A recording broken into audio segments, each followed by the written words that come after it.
Hi friends, இப்போ நம்ம மகாநதி பார்க்க அப்புறம் மகாநதியில் வந்துட்டு நிவின் எடுத்த உடனே கோவத்தில் கொந்தளிச்சு போய் உட்காந்துருக்காரு. சினக்கொண்ட சீரும் சிங்கமாக உட்காந்துருக்க டைமில் சீரும் சிங்கத்துக்கிட்ட எதுக்குமா போகிற, ஐயோயோ வேணாமா அப்படின்னு சொன்னால் கேட்குதா அந்த பொண்ணு. பக்கத்தில் போய் நிற்க பார்த்த உடனே மறுபடியும் கர்ஜுக்கும் காண்டாமிருகமாக கடிப்பாருன்னு பார்த்தா பொறுமையாக இருக்காரு. அதுவும் இல்லாமல் யோசிக்கிறாரு, நேற்று இந்தளவுக்கு பேசிட்டேமே அப்படின்னு சொல்லிட்டு நான் உன்னை அப்படி பேசியிருக்கக்கூடாது, இருந்தாலும் உன்னை பார்த்தா எனக்கு பாவமாகவும் இருக்குது, ஆனால் அதே சமயம் கஷ்டமாகவும் இருக்குது, கோவமாகவும் வருது அப்படின்னு சொல்கிறாரு.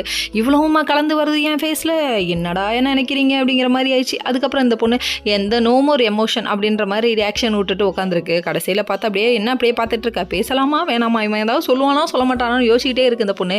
அதுக்கப்புறம் இந்த கழுத்தில் எப்படியோ நகையை பார்த்துட்டாருங்க. பார்த்த உடனே காவேரி யார் போட்டதுன்னு கேட்ட உடனே காவேரின்னு சொன்ன உடனே கோவத்தில் கொந்தளிச்சு போய் கொடுத்துட்டு வரியா இல்லையா அப்படின்ட்டாங்க. இவங்க அப்படியே புருஷன் சொல்ல தட்டாதவங்க, அதனால கொண்டு போய் கொடுத்துட்டாங்க. கொடுத்த கையோ இதெல்லாம் பார்த்த உடனே காவேரிக்கு ரொம்ப அப்செட் ஆயிடுச்சுங்க. இதுக்கு தானே புது நகை செய்யலான் இருந்தேன், நான் செஞ்சுக்கிறேன், நீங்களாம் யாரும் செய்யணும்னு அவசியம் இல்லைன்னு சொல்ல அவங்க அம்மாவுக்கு ஹை பிபி ஆயிடுச்சு. எல்லா முடியும் நீ எடுக்கிறதுக்கு நான் எதுக்கடி அம்மாவா இருக்கேன்னு சொல்லி திட்டி விட்டாங்க.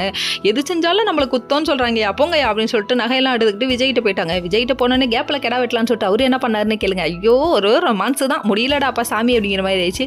அதுக்கப்புறம் வந்துட்டு வா காவேரி, எதுக்கு காவேரி ஃபீல் பண்ணுற அப்படின்னு சொல்லிட்டு அப்படியே ஹக் பண்ணி அப்படியே ஆறுதல் சொல்லிட்டு இருக்காராமா. அப்படியே குழந்தை பிள்ளைக்கு தடவி கொடுக்குற மாதிரி தடவி கொடுக்குறியப்பா, எப்படா அப்படிங்கிற மாதிரி இருக்குது. அது மட்டும் இல்லைங்க, எல்லாரோட கோவத்துக்கும் இப்போ நீ தான் ஆளாகுவ, கொஞ்ச நாள் அட்ஜஸ்ட் பண்ணிக்கோ அப்படின்னு சொல்லிட்டாங்க. என்ன பண்ணுறது, ஊருக்குள்ளே நல்லவனாக இருக்கிறது இது எப்படி இருக்குதுமா, கப்பு எனக்கு மட்டும் தான், நான் தானே அடி வாங்கினேன் அப்படிங்கிற மாதிரி இருக்குது.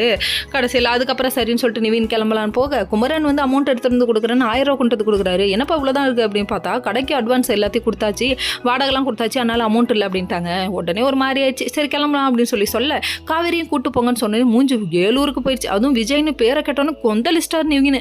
அதுக்கப்புறம் விஜய் நாவரில் எஸ்கேப் ஆயிட்டாரு. இதுக்கப்புறம் காவேரி தான் போய் மாட்ட போகிறாங்க. ஓகே.